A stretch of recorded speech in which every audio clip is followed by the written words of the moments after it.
कैसे हैं दोस्तों। मेरा नाम है रुपेश और मैं आज आपके साथ एक नए टॉपिक को लेकर के आया हूं। अभी आपने न्यूज़ देखा होगा कि ब्रिक्स कंट्रीज जो है, इंडिया, चाइना, ब्राज़ील, सऊदी, ये यूएस ट्रेजरी बॉन्ड को डंप कर रहे हैं। आप ये एक आपको लग सकती है कि बहुत छोटी न्यूज़ है, लेकिन ये डी डॉलराइजेशन, डीकोलोनाइजेशन, इस सब के लिए बहुत ही ज़रूरी है। यूएस ट्रेजरी को डंप करने का मतलब है कि यूएस का जो स्ट्रेंथ है डॉलर छापने का, वो ख़त्म करना। आप ऐसे मानिए कि ये 2024 का डाटा है। इसमें इंडिया के पास 241 बिलियन डॉलर था, यूएसए ट्रेजरी में बॉन्ड था, और ये जून 2025 में 227 बिलियन डॉलर हो गया। आप अंदाज़ा लगाइए कितना, 14 बिलियन डॉलर को डंप किया गया है। और इसके बदले में हम लोगों ने गोल्ड ख़रीदा और उसको अपने वॉल्ट में, एशियन वॉल्ट में, इंडियन वॉल्ट में डाला। अब ऐसे मानिए कि इससे क्या हुआ ना कि यूएस की कैपेसिटी कम हो गई कि पहले। अब उसके बाद देखिए डाटा, देखिए चाइना ने 780 था चाइना के पास 780 बिलियन डॉलर जून 2024 में, वो अभी 756 बिलियन डॉलर हो गया। मतलब कितना कम हुआ, 24 बिलियन डॉलर को डंप किया। ब्राज़ील के पास 227 बिलियन डॉलर था 2024 जून में, वो अभी 215 बिलियन डॉलर हो गया। कितना डंप किया, 13 बिलियन डॉलर।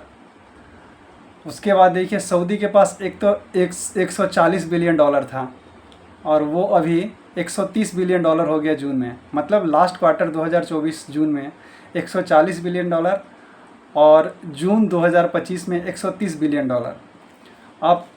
अब ये एक डंपिंग का मतलब आप समझ रहे हैं कि यूएसए अब इतना नोट नहीं छाप पाएगा जैसे पहले उसकी प्रिंटिंग मशीन चालू थी।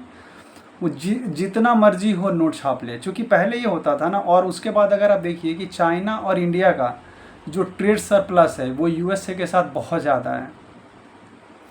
तो पहले क्या होती थी कि इंडिया और चाइना डॉलर में बिजनेस हुआ, बॉन्ड में फिर इन्वेस्ट हुआ, और फिर से यूएसओ को उतनी नोट छापने की कैपेसिटी मिल गई।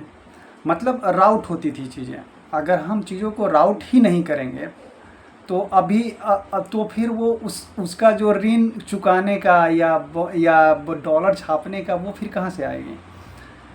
तो ये एक बहुत बड़ी न्यूज़ है। और ये जो ट्रेंड है ना, इवन सारे के सारे ब्रिक्स देश फॉलो कर रहे हैं, चाहे इंडिया हो, चाइना हो, ब्राज़ील हो, सऊदी हो, यूएई हो, हर कोई डॉलर को डंप कर रहा है।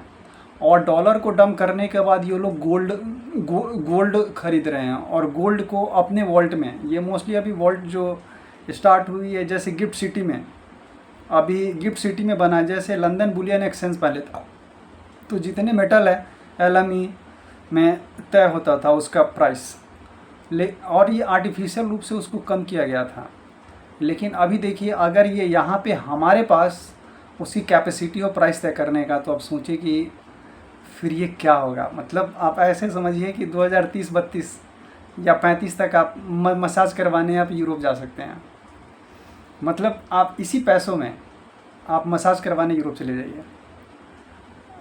आप ऐसे समझिए कि यूरोप में अभी क्या है, अभी मान के चलिए कि वहाँ पे 1200-1300 यूरो अगर यूरोपियन को मिलते हैं, जैसे सोशल सिक्योरिटी के नाम पे, इवन अनएम्प्लॉयमेंट के नाम पे, तो इंडिया में आ जाते हैं, भूटान में आ जाते हैं, यहाँ पे मौज करते हैं।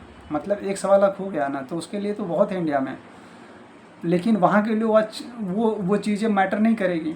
तो उसी तरह से जब रुपये की कैपेसिटी, रुपये की वैल्यू अगर अप होगी तो आपका परचेजिंग पावर कैपेसिटी बहुत बढ़ेगा। मैं इंडिया के भीतर नहीं, इंटरनल रूप से नहीं बढ़ेगा वो, लेकिन एक्सटर्नल रूप से वो काफ़ी बढ़ जाएगा। आप उसको ऐसे समझिए कि यूएसए में 1 लीटर पानी की कीमत अगर 200 रुपये है, ढाई डॉलर के आसपास है, और उसी पानी की कीमत इंडिया में 20 रुपये है।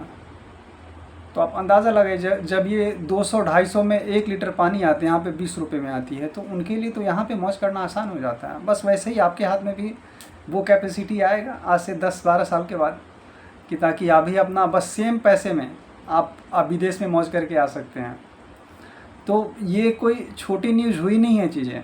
जो अभी न्यूज़ जो चल रही है कि इंडिया, चाइना और जो ब्रिक्स नेशन है जो डंप कर रहे हैं यूएसए ट्रेजरी, हम तो ये रिक्वेस्ट करेंगे जितने भी ब्रिक्स कंट्री है वो उतना ही डॉलर रखे जितनी ज़रूरत है और ट्रेड करने के लिए।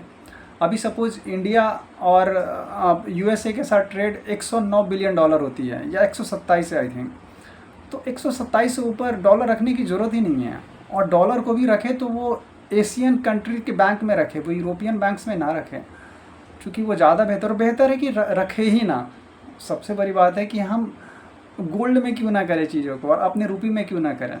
हाँ, जो 1 to 1 अगर होती है चीज़ें तो आप भी डॉलर में करें, वो भी रुपये में करें, तो ये आइडियल कंडीशन है। बट हाँ, ये आने में अभी टाइम लगेगा, एग्री। बट ये बहुत खुशी की बात है कि ब्रिक्स कंट्री डॉलर को डंप कर रहे हैं और ये ट्रेंड बहुत बड़ा है, कोई छोटा ट्रेंड नहीं है। अब धीरे धीरे देखिएगा कि अमेरिका जो पहले प्रिंटिंग मशीन चालू था वो बंद होने वाली है उसकी। तो आप इस पे राय दीजिएगा कि डॉलर को पूरी तरह से डंप किया जाए या इतना ही काफ़ी है। क्योंकि बार बार जो पीटर नवारो है धमकी देते रहते हैं कि हम डॉलर को जब्त कर लेंगे, हम डॉलर वहीं पे खर्चा होगा जहाँ पे हम चाहेंगे। तो आपको इस चीज़ों से गवर्नमेंट ऑफ इंडिया को भी, ऐसे नहीं है कि यहाँ पे एमईए कोई बैठे हुए हैं, उनको भी पता है कि हमको क्या करना है और क्या नहीं करना है। तो मेरा तो यही रिक्वेस्ट रहेगा कि जितनी जल्दी हो सके इस असुर से मुक्ति पाइए। ये दुनिया में असुर है डॉलर, जितनी जल्दी हो सके, और उसके बदले में हम अपना बिजनेस तो अपने रुपये में ही करें। तो श्योर आपके जवाब का इंतज़ार रहेगा। Thank you.